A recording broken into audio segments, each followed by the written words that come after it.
Fudge's attitude change that led to his performance change that that automatically led to a lot of natural direction. The second highest reason as to why we started doing well was Seos and his personality per se. I think Cloud9 ended up picking us specifically because they said Palafox sucks. Looking at that from the outside, I felt, oh no, something's going terribly wrong. But after this C9 series and we were in upper bracket finals, we went, I think, like 0-20 in scrims or something obnoxious. I'm joined with Reven to go over a little bit of the 2025 Shopify season and then go into 2026. I want to pick this up sort of where we left off last year, which we came up with the roster. You sort of explained to me what the plan is and why you picked up each specific player. We actually ended with Palafox. I didn't really like the fact that you picked him up over Insanity. You explained to me you wanted a playmaker. You actually convinced me, and I think like the results kind of speak to himself. We'll get later to like some of the drama behind him, but sort of coming into that first split, I know you didn't have your full roster, but there seemed like a lot of lackluster play from all four or all five players. Was that something you were expecting? Like, how did that first split, like short 5-week split, feel to you guys? First split was just very awkward for various reasons because we just started off as initially going into 2025. We started off with, okay, from last year, we're probably going to keep bot lane. So Zazel was in the very beginning our initial starter, but then he was for the most part homesick. So he dropped out, and then we got Seos, but because of extended visa issues, he was basically not available for the entire split one. So we called him back again. Hey, this is our situation. Can you help us out? So he came back, but it was under very different circumstances where like he's only a substitute basically. And then on top of that, I think in a very shallow way of looking at it is like, oh, we changed support and put a new coach, or changed rather, et cetera, and then that changed a lot of things. But I think in split one, a lot of this has to do with my inability to handle things. But in general, I think we had a lot of redemption arc players. Like, even though support Seos, he won a lot in Brazil, his very last year wasn't really that good. He was like middle to bottom. And then like Bvoy, and then our mid jungle duo, even though they won the year before, they didn't really have a good 2024 either. And so was Fudge, like he was benched for half the year. So even though we had this overarching, like, let's redeem ourselves, I think in my opinion, like not everyone, or rather just everyone, wasn't really in the right attitude or mindset to not only bring themselves up, but also their teammates to like, guys, this is our reality. Like we need to get better if we want to reestablish ourselves. That part was kind of lacking in split one. And given it is not only the head coach, but just staff to try to instill that mindset. And I think eventually it happened. So, and also in comparison to last year, not only just because they're veterans, but like specifically our soul laners, but a bit jungle as well, were pretty vocal. So we're going through like who's the alpha per se, or like whose type of call or whose type of game philosophy specifically in game are we going to try to follow. There was like a new establishment of pecking order that was happening, and I just kind of let it slide. And so it resulted in just a lot of uncertainty, which made us do terrible in split one. The other specific thing I want to talk about in Split 1 was it felt like the same problems from Shopify in 2024, where in the beginning of the season, it feels like we're just doing nothing and then losing. We're never really making Mhm. proactive plays, and then we kind of just lose. It felt like Split 1, we had those issues. Besides the Lions series, but I think Lions was also like struggling with their own issues. It felt like we had that like, hey, we don't know what to do. We're just kind of loading into the game and trying our best. Whereas in Split 2, Mhm. there was like clear difference in like sort of intent of what the players are doing or where they're standing or how they're like approaching team fights, for example. So, not to tackle this specific statement, but I generally have a problem with like very vague statements in general, not just because it's targeted at me, but like for instance, okay, we weren't really doing anything. Like, you would have to show me an example because it's hard to just say like I think it's better if you just call this bad because a lot of the times, if you're losing in modern League of Legends specifically, if you're losing laning phase, you actually just don't have the option to do anything most of the time. Like they will always have first power. They're winning let's say 50-50 lanes because they're better or whatnot. So I think there's a lot more going on in the actual game rather than we just don't have a plan and we're just like uncoordinated and that's why they're not doing anything. I think there's like various reasons as to why a team is passive on paper. So it's hard to like give a specific reason as to why that happened. But yeah. All right, now that actually does make Yeah. sense because like in 2024 there was a time where like Fake God wasn't playing too well. He was losing basically every Mm-hmm. lane, both sides of the matchup. And then when he started playing better, we were more proactive. So it could just be like, hey, all of a sudden we have 3 lanes of prio, not just one or none. We can actually like Mm-hmm. get the dragon, make trades. And I know at the beginning Mm-hmm. of the year, Fudge also like wasn't playing too well, so that could have Yeah. been a part of it as well. Mm-hmm. So I'll piggyback off of what you exactly said because I think it relates a lot to actual reality. Like, for me, there were 3, maybe 4 big changes from Split 1 to Split 2, which is, and if I had to put it in order, I think the number one difference is Fudge's attitude change that led to his performance change that that automatically led to a lot of natural direction because like as we said before, like you can only give direction or give options if you're winning lane and if you're performing well. Not only in matters of the actual game, but like just individual player confidence level. Like I'm winning, I'm really strong right now. Let's do something kind of thing. And I think that started a lot with Fudge, which in contrary in Split 1. I'm not saying this to throw shade at him because in the grand scheme of things, I think it's wonderful that he basically came to this on his own. That he just in Split 1 he was a bit of an asshole per se. He wasn't, I think, fully admitting the fact that like this is where you're at because of things that have happened in the past year, like pushed out of C9 for a random Korean or whatever at the time, and then now you're in this team, like a middle to bottom team with a lot of similar archetype of players and so on and so forth. But I think somewhere between Split 1 and 2, he just came to peace with that fact, acknowledged it, like changed his mindset to be better. And for me, that was the number one reason as to why our improvement happened as a team. So yeah, going into Split 2, like Fudge was not only in game but like outside of game, very energetic, like being like a spiritual leader of the team, like giving good guidance in and out of the game. So yeah, I think that's where, for me, from my perspective, a lot of it started. How did that? Was that like him on his own? He came to that conclusion. Was that like a team talk? Did you talk with him? Did like a parent or a partner talk to him? Like, how did he come to that conclusion and like do that change? Um, we never explicitly talked about it, but I think at least 80 to 90% of it came from just his own enlightenment.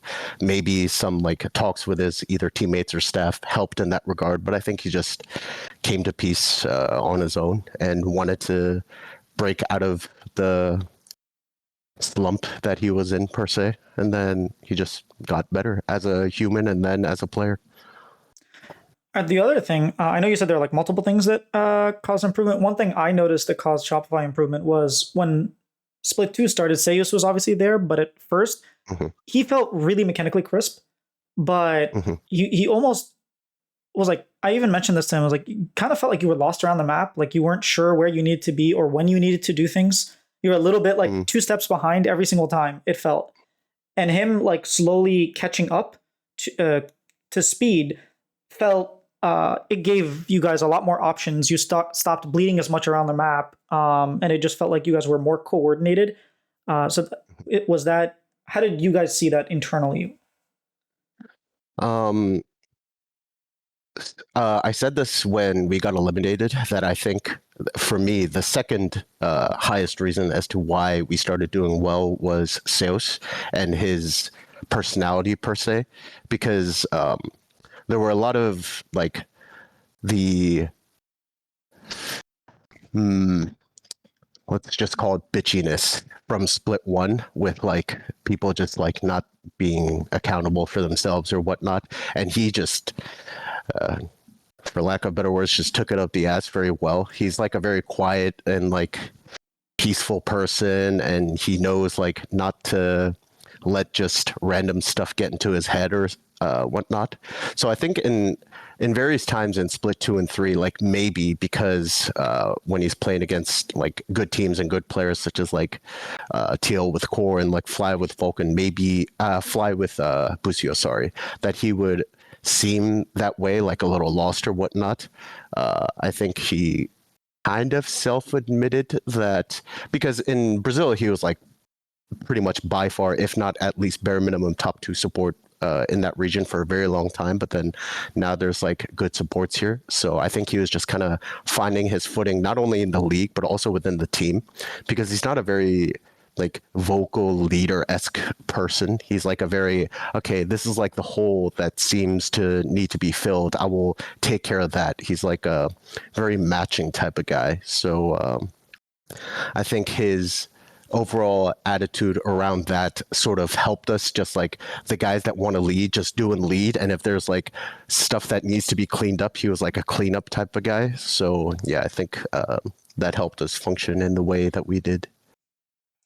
The other thing that I specifically noticed about Shopify that I didn't really notice with many other teams was we were, whatever mistake we would make in one week, the next week you could actively see we didn't make that same mistake. I think there was a week where we were playing Nefiri and Contracts was like invading and he like skipped the red to get, or he did red, but by the time he got to the Krugs, the enemy jungler had taken it. So next time he pushed him off the Krugs, did the red, then did the Krugs. Our Otacons as well. Like at first it felt like anytime we touch Otacon, we're just going to lose 100%. And then slowly it felt like we had more steps of like, okay, maybe we don't just run it down, or at Otacon, maybe we have like a little bit of progression. It felt like this team was constantly learning and improving. And I mean, the LTA had like a really weird split, really weird formats that I think didn't help the LTA teams really improve very much. Maybe Spring was fine, but or Split 3 was like really bad, I think. But it was very nice to see like Shopify was actively on the up and up. So was that coming from the coaching staff? I mean, I have to give you guys credit as an outsider, but I wanted to see like what your thoughts were for that. Well, I'll just take your claims for what it is, but in general, this is just my general thing, because I was actually talking with a random guy about this. Like, I think it's a very hard expectation as a coach or a staff to like, just because you say something, that you're going to expect different results or improvement within a week, if not a month, to be honest. Like, players have their own habits, or players have their own like mindsets, and players have their own frameworks as to how they view the game, and it's very hard to expect change or improvements within given short periods of time.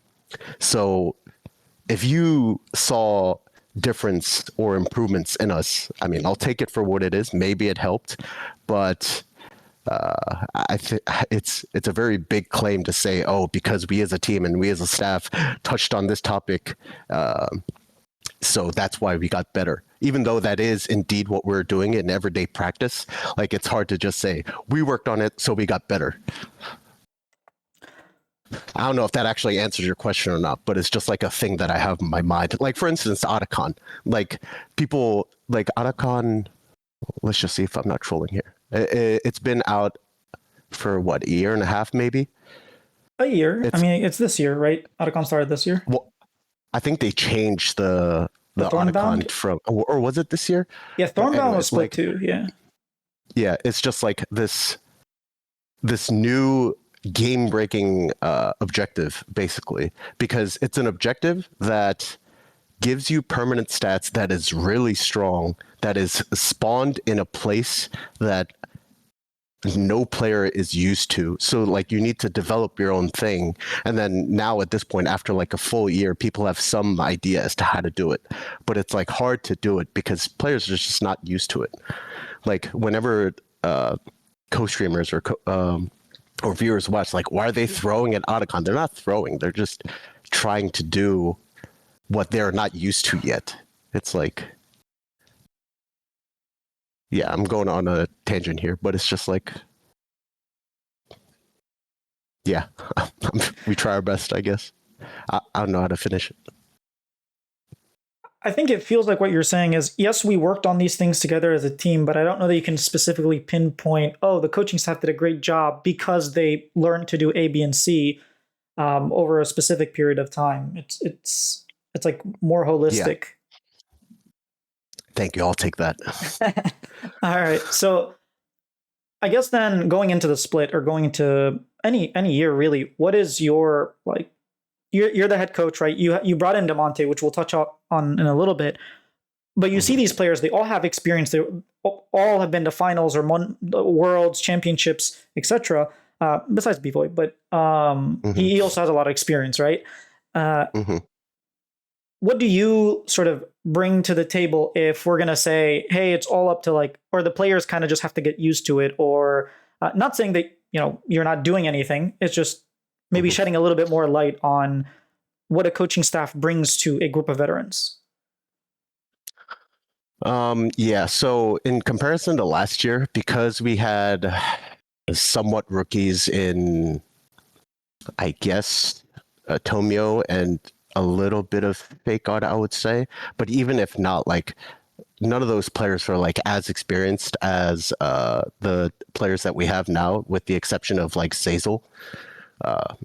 So I think if my job was like, say, teaching was like 30% or 40% of my work, now it's like at best 20, maybe 10, because like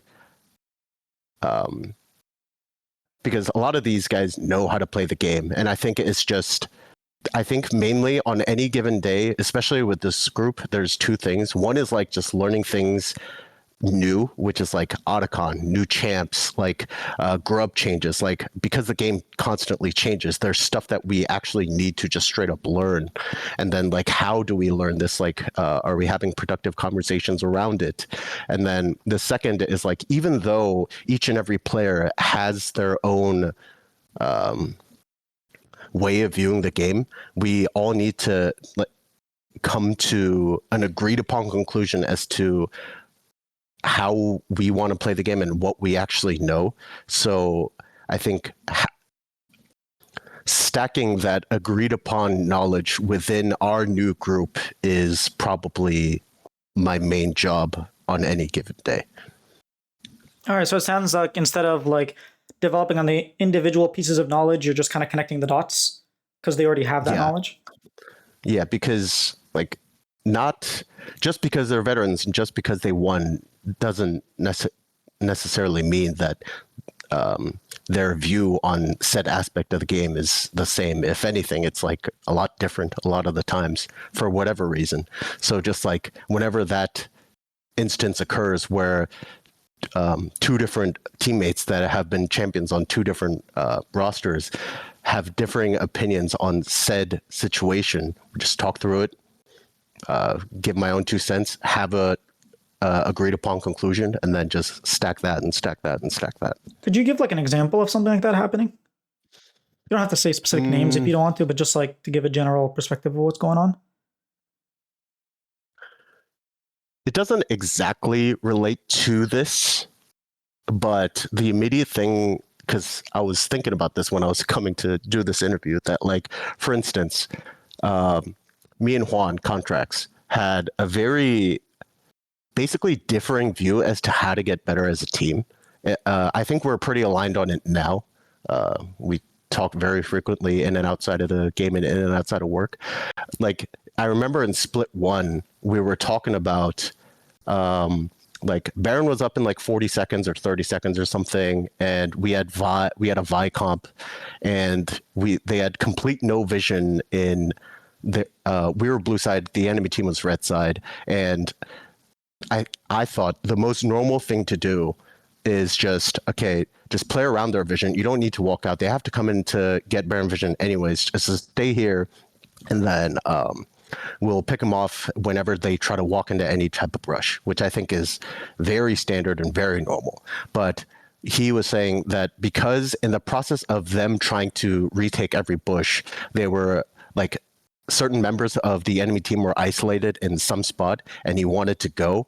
And the claim to it, in his words at the time, was that good LCK and LPL teams will do this. And there was a lot of merit to what he was saying, that like pushing for edges, whether as an individual or as a team, is good.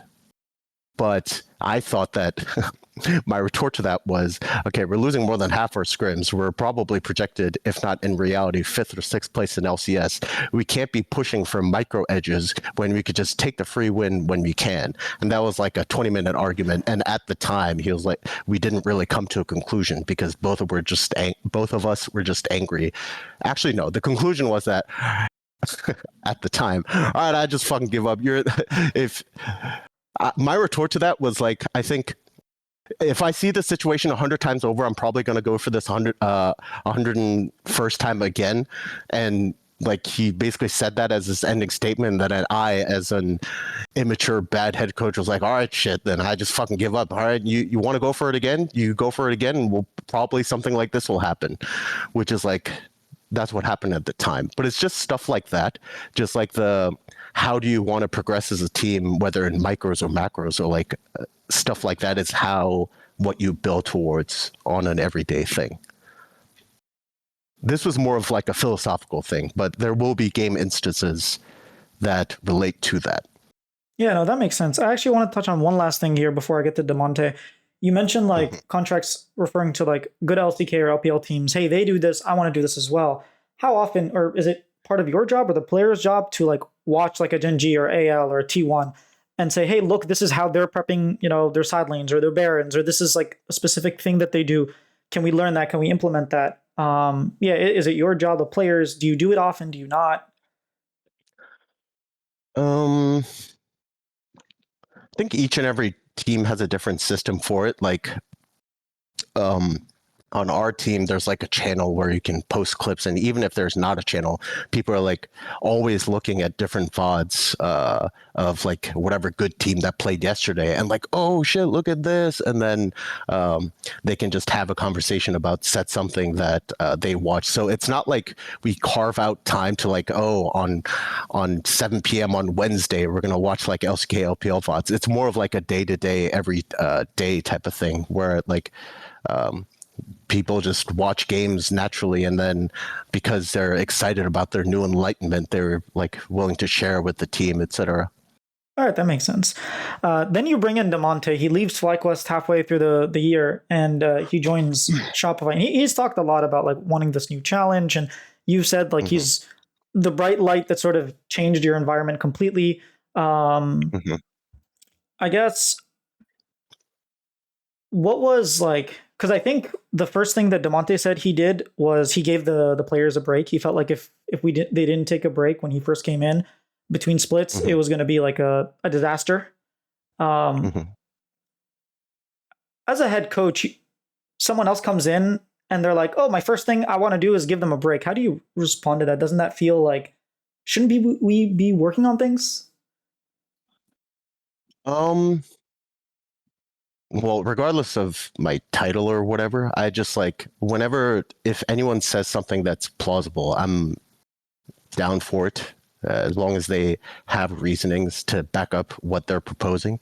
And he came in, he's like, for X, Y, and Z reasons, we should do this. And not only just the beginning, like whenever he had any ideas throughout the year, I would like to say that I'm pretty open-minded. Maybe he thinks different, but yeah, I've basically had no problems working with him. If anything, it's just all good. And yeah, he's one of the good ones, which are a few. Were you looking specifically to like pick him up? Was there a specific reason? 'Cause you did mention before that he sort of filled in some of the gaps in the team that you necessarily didn't have. Was this something you guys like as Shopify were actively looking for, or did the opportunity just like did he come knocking on your door? How did this happen? Between split 1 and 2, I think if memory serves me right, Turtle told us in advance that he's most likely just retiring from esports. So we're looking for a different coach to fill that slot. And there were, I think, 2 to 3, maybe 4 like candidates that we had in mind. And one of them was Tanner. And because he worked with our mid jungle before, we asked them, and they were both on board with it for reasons that they gave. And in general, if you ask any player about said coach that they work with, it is generally not common for them to give explicitly compliments. So the fact that both of them did was like a pretty big green light, I would say. And then we like talk with them, and I had an impression of like how he would be, and it worked out in that sense.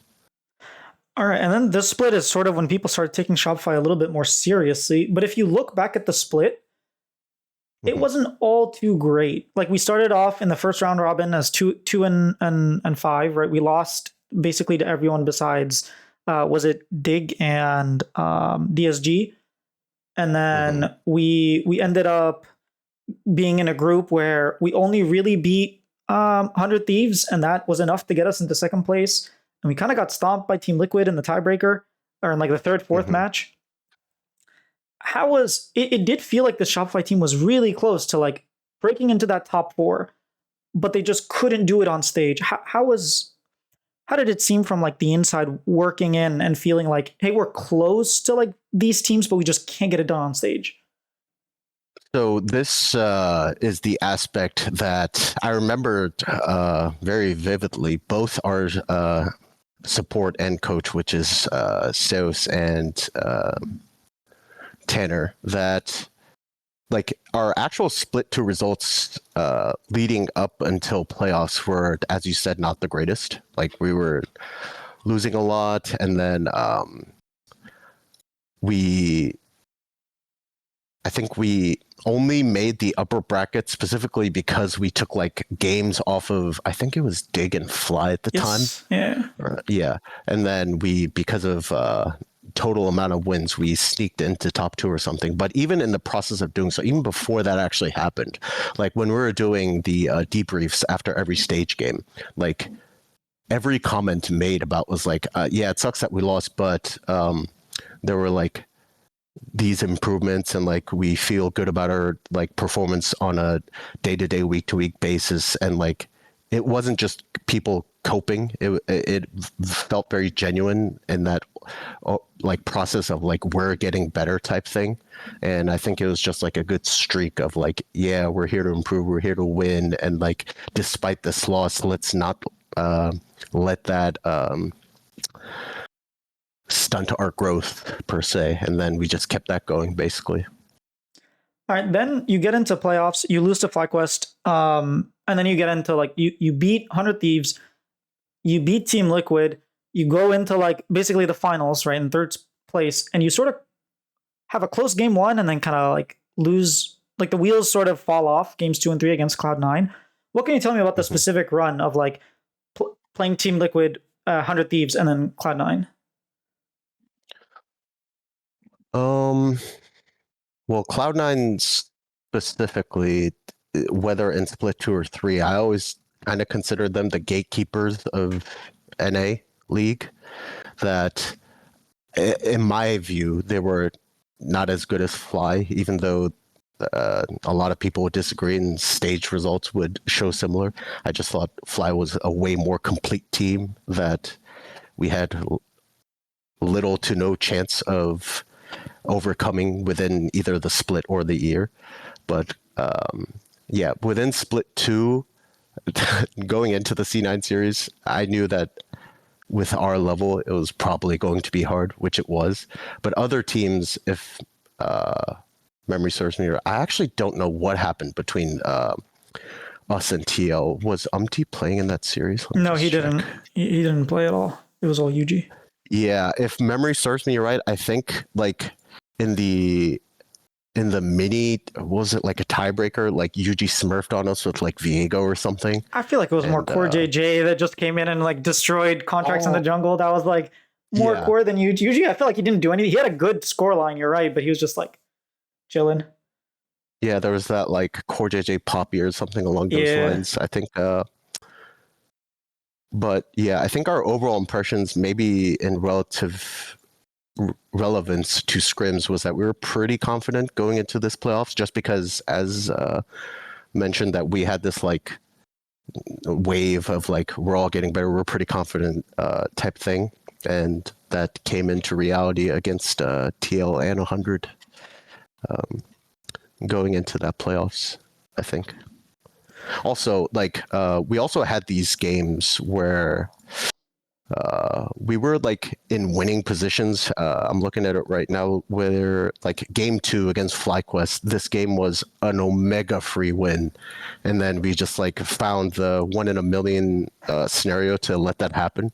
So even though we like got 3-0'd by Fly, like game 1 was just complete draft diff. There was no way we were gonna be able to win this.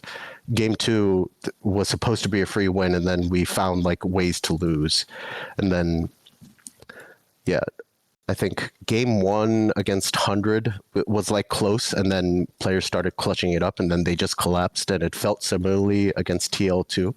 So I would say like 70% of us, of the merit of how we achieved that, was like us actually getting better, and then maybe 30-40% was just like these other teams collapsing, basically, for each and of their own reasons. All right, and then between splits 2 and 3, I think the players took a break. I don't recall you guys like boot camping or anything. Is that correct? Mm-hmm. Yeah, this is just pretty much my bad, because I didn't know not only the exact schedule of what was happening between split 2 and 3, but also other teams' plans of like, they had this like, I think the LTA South teams were all coming here to scrim, and then some other teams like bootcamped in Korea or something along those lines. But I just gave like, okay, we had this like good run of split 2. We didn't have a break between split 1 and 2, so just go home and take a break, and then be ready for split 3.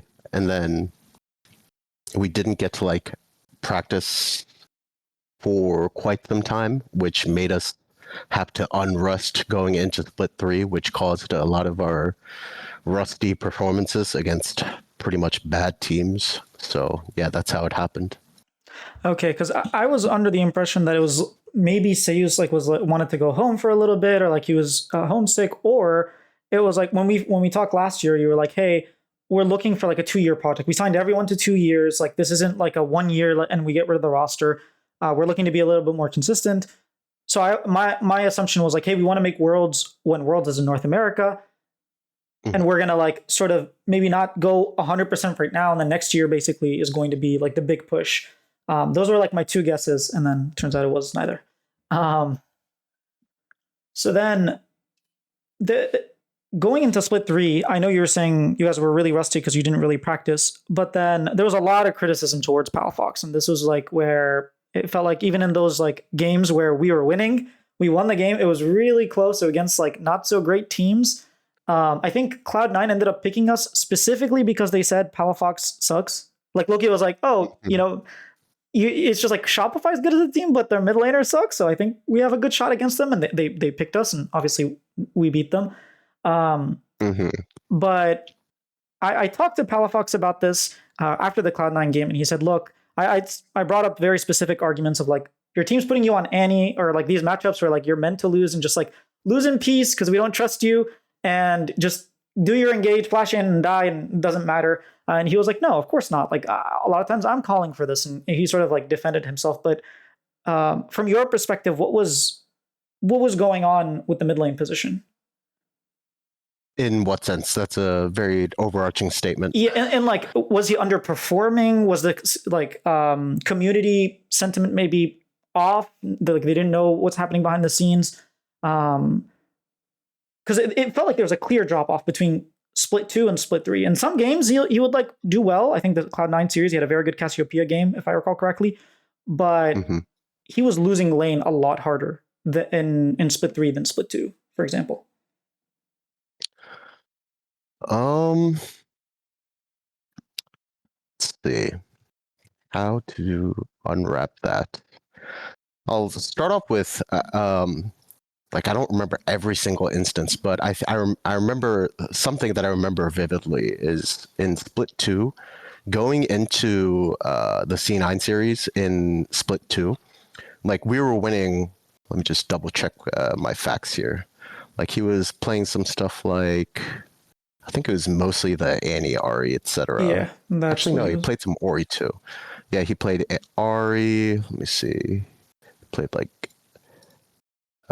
Annie. He played Rise. So my idea of like how our team was functioning well was that he was just like either playmaker champ like Annie, Ahri, or like just get push and roam type with like Rise and maybe some Talia, etc., etc. And then going into split 3, I think this is when, I don't know if Chobi started picking up Orianna or something, but this is where like Orianna became a bit more meta. And then on top of that, they also banned Ahri and Annie versus us, which is a bit of a layup from their part. But it's just this, we basically, going into this week, had like a argument about how we want to draft around mid, which automatically influences like how the rest of us want to draft and pick champs surrounding it, etc.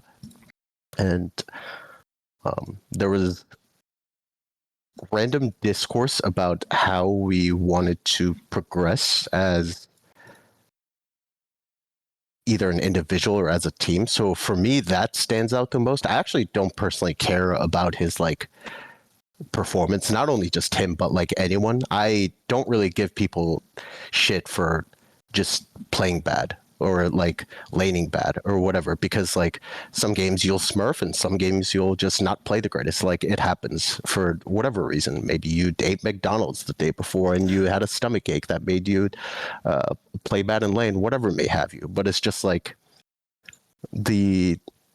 I cared more about like random discourse than his actual performance, which a lot of people were giving him shit over. I think he, whether it was true or not, kind of reacted terribly to the statements that were made towards him. I think he could have chosen a much better time and a place to say that exact statement. But that's kind of just Christian in a nutshell. Like, he's very sure on what he wants, and he's very expressive about it. So yeah, that's what happened. I don't know if actually like the public sentiment influenced his play or his mindset going into like split 3 or whatnot. You should probably ask him about that, I think. When I did talk to him, he said like he doesn't necessarily care about what they say. He just thinks they're wrong. Because he knows what he's doing, and he, like you said, he's very sure of what it is. And he's like, if I play bad, then I feel bad for my teammates. Like, hey, I shouldn't be playing this way. But if someone else comes and tells me I play bad and I know that I didn't, like, I don't, it doesn't bother me at all. So that is what he he responded. But this was also after they beat Cloud9, and he had a relatively good performance. So going into that C9 series, one, were you surprised that they picked you? And two, did you how confident were you in beating Cloud9? I wasn't surprised because I think they had their regardless of the we think there's going to be a mid diff whatever and what like TL and playoffs is also a separate narrative that they have for themselves. So I guess it's very understandable that they picked us. But I was pretty. It was either actually, if memory serves me right, if they didn't choose us, we'd have to play Fly, right? Or am I wrong? Yes, that is correct. Yeah, in that regard, I'm pretty happy, to be honest, because I thought there's no chance we could beat Fly, but C9 was pretty doable in my head at least. And also, I had this impression at the time that C9 were kind of restricted in their way of drafting, not just the actual champs that they pick. I thought that in any given game, C9 would kind of, because of the construction of their team, they had 2 Korean soul laners, they had a utility-esque AD, so I would just, in any given game, just think okay, no matter what the champ, within the range of champs, Sven will just be farming in mid. Jungle and support would look to help around the Korean soul laners, whichever one, depending on the pathing, and then that's just it. Whereas Fly is a very dynamic team where usually they'll play around top, but they have a lot of in-between plays and way more threat on any given time, whereas C9, it felt to me, was just we just show up to objective fights and we're going to set up objectives well, and we're going to probably try to outfight you at an objective fight. It was way more clear to prepare for in comparison to Fly. So I was personally happy that C9 chose us rather than the other way around. All right, you beat Cloud9, it went all 5 games, and then you have to prep against FlyQuest. The narrative is now people tend to forget what actually happened. The games are all really close. Even that Tryndamere pentakill, that game was not completely. It wasn't a stomp or anything up until a certain point. But going into that game, I felt, especially with game 1 and 2, we were pretty close. We could have won that game 1. I think game 2 we ended up winning. How did you feel prepping into those games, and how did you feel coming out of that FlyQuest series? Did you feel you guys performed well? I think I remember saying that. Did I say it to you? I think I did. That we're even though we lost, I was pretty happy with our performance. Or maybe I'm a lot of this is very. No, you said it to me, yeah. Shuffled in my head, not just because we took a game off Fly or anything, but oh yeah, I think I remember now. In game 1. I don't think this is an easy draft to win for various reasons, because they have Renekton into Konkasante, and they had Junaro, which was broken at the time, etc. But I think we were kind of vegan in this game 1, which kind of rubbed me the wrong way going into the day.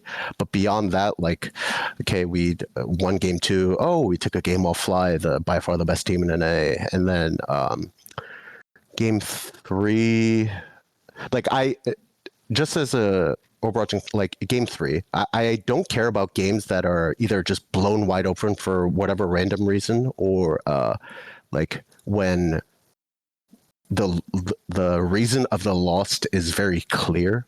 And I felt this series was basically that, and beyond that, we had some good things that we were not doing in the past that I was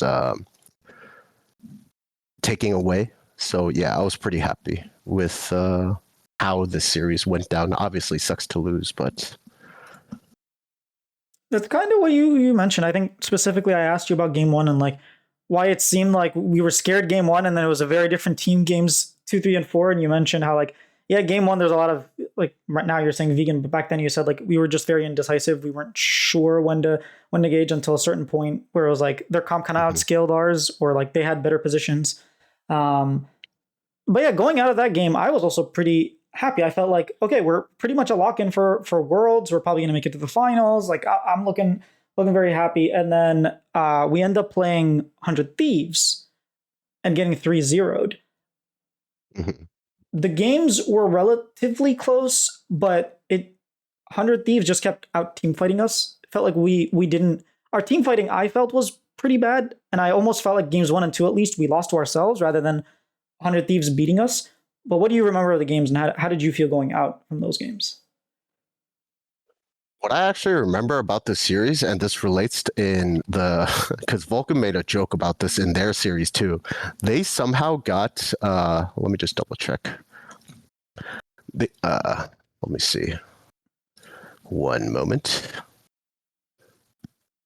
Yeah, obviously this is not some direct reason as to why we lost against them, but like they kept getting in our 0-3 against them. They got Hextexel twice, and the thing about Hextexel is they give the portals which perfectly match what they want to do, which is just like find crazy angles and like look for good flank angles and whatnot. And it's just like a cheat code in matters of like repositioning how they want to do team fights. And I'll just cope and say that like this helped them a lot in that regard. But regardless, they also had their own like streak of improving with a different top laner in the honeymoon phase and momentum and all that good jazz. So, but yeah, I just remember this Hex Tech Soul thing.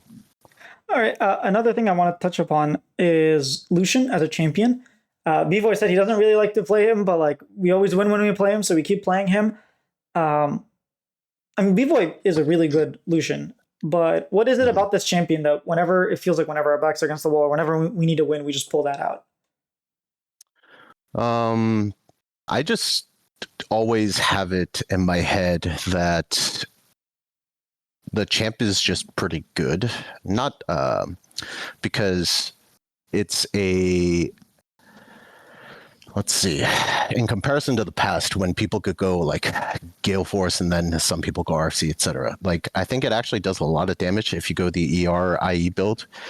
And it's a champ with a dash. It's a champ that you can pick early and flex technically if you want to put it to mid, but usually not the case. But even if you don't flex it to mid, you can also match it with either enchanters, such as you can also match it with just a normal CC support. You can match it with Braum. Like you can match it with, so it helps a lot in draft. And it's also an 80 carry that can self-create opportunities because you have like the WER combo, etc. And I think from the enemy's perspective, if you don't have good tools to shut down Lucian, it's very suffocating to play against. Like certain champs would be like Vi, Nautilus, some long range mid like Victor or whatever, or like a tank. And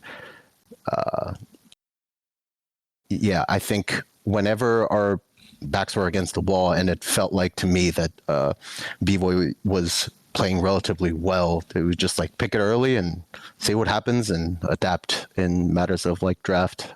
Do we pick it with Braum? Do we pick it with Nami? Et cetera, et cetera. All right, it's interesting because I'm pretty sure against the Cloud9 we actually picked it into Victor, or maybe they picked Victor into it, but it was against the Victor. But yeah, I mean he's pretty good into on it. Bvoy is. After you guys lost to 100 Thieves, there's the Rebels log showed a behind the scenes, like in the locker room or in your room. From the outside, it looked really weird because Palafox was talking and he said, "Hey guys, like our scrims are not going as well as they used to, and it's sort of showing on stage. We're sort of losing the things that got us to this point." And he mentioned how like we really need to, everybody just needs to drop their ego and we need to come together as a team. And then Damonte also mentioned like, all right, you know, we have one more opportunity. Like we're not out yet. I think another thing Damonte said is like, if we don't improve, like we're going to lose. This might be our last week together. And I think you were also like frustrated there because you were saying like the way we played against FlyQuest was fine. The way we played against 100 Thieves was not fine. Looking at that from the outside, I felt, oh no, something's going terribly wrong. I don't know what. Obviously, this could just be like speculation on my part, but it felt like when we played against the CBLOL team, Contracts and Seus were completely gapped. Palafox didn't have much of didn't do much. It felt like it was kind of Bvoy against the world. I know he broke a record, but it really felt like the team lost its identity and it was just like solo queue from the outside in. How did you feel about that series? Okay, let's see.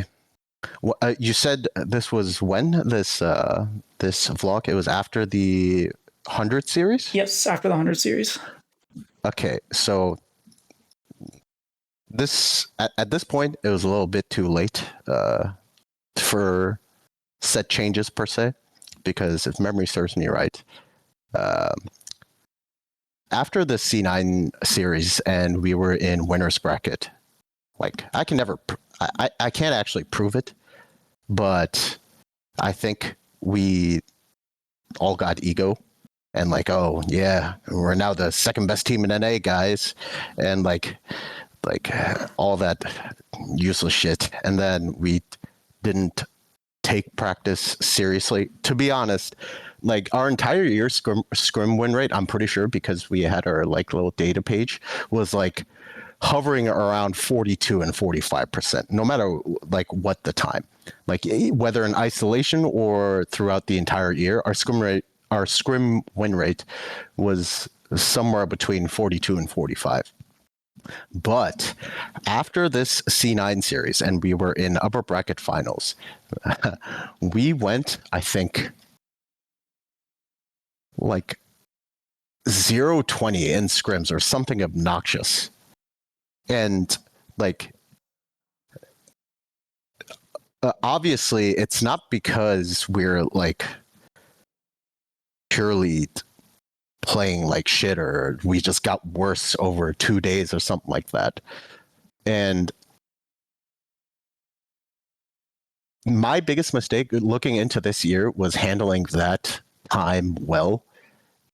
And there was because I think we had a bye week and there was a 2-week 2-week gap between after C9 series and going into the Fly series and whatnot. And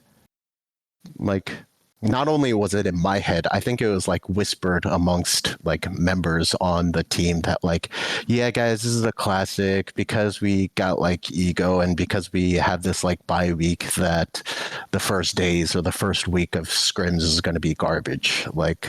It's almost a classic per se, which it kind of is to a degree, not to a 0-20 degree, but this usually happens across any successful team that I've been on. People will not always hold it together all the time. It's generally impossible. But it was just so bad that we're losing scrim days to dig and whatnot. And we were actually just getting fisted. And going into week 2, all right guys, now it's week 2, let's try. And then we recovered a little bit, but obviously nowhere near where we were supposed to be, especially given our privilege of being in winners finals. And yeah, I mean to be honest, even if we had fantastic 2 weeks of scrims, we most likely weren't going to beat Fly. Not to excuse myself of any fault, but with that in mind, I was actually impressed with how we played against Fly, given all the circumstances. But yeah, we lost against 100. Now we're oh guys, we all thought we had worlds in a lock, but now there's these new kids in town called 100, and we're gonna have to compete for them. And then after this thing was done, we actually moved to the Sentinels facility to do a little mini boot camp for because just to get out of our facility of all right, let's get a new change of scenery, a new change of mindset going into the world's qualification playoffs, etc. And I think we spent a total of maybe 2 weeks there, but it was hard to just get back into shape of being able to beat these top teams. And we went 5 games against Red, but just given by performance and everything, even if we did beat Red and didn't get shit on in game 5, we probably weren't beating 100 given our form at that time either. So it was just, I think the most critical moment of the year was just wasting that bye week and how I rather, allowed ourselves to kind of collapse given the circumstances. I think that's where it all went downhill. I mean, it is a little surprising just because these are veterans that have won before and have won like as underdogs and have, especially like the NRG run, right? Like they had to make that lower bracket run like multiple times, and the final last time it worked. But Fudge as well has had his like ups and downs. Like he wasn't always like, I think that 2022 split that he won, like they ended in 5th if I'm not mistaken when they brought in Jensen. So it almost feels like it shouldn't happen with these specific, like if you told me this was 2024 Shopify with like Insanity and Zazel and Fake God and like that happened, I'd understand. But for it to happen with this roster feels, I guess I'll frame the question this way. If you could go back and do it differently, how would you? I think to answer your initial point, I actually think if it was that, it would have probably been easier. Because say we lost a close game 5 against C9 and now we're put into lowest bracket, then maybe like our backs against the wall, we would have like tried every single day, etc. But now that we have somehow surprised the world and won against C9 and we have this extra life and now we're all the goats, that was like some disease level of like just like content within the team per se. And I actually think, compared to like a lower bracket run, because we were in winners finals, that probably I think hurt our mentality more. But if we were to do it again, I think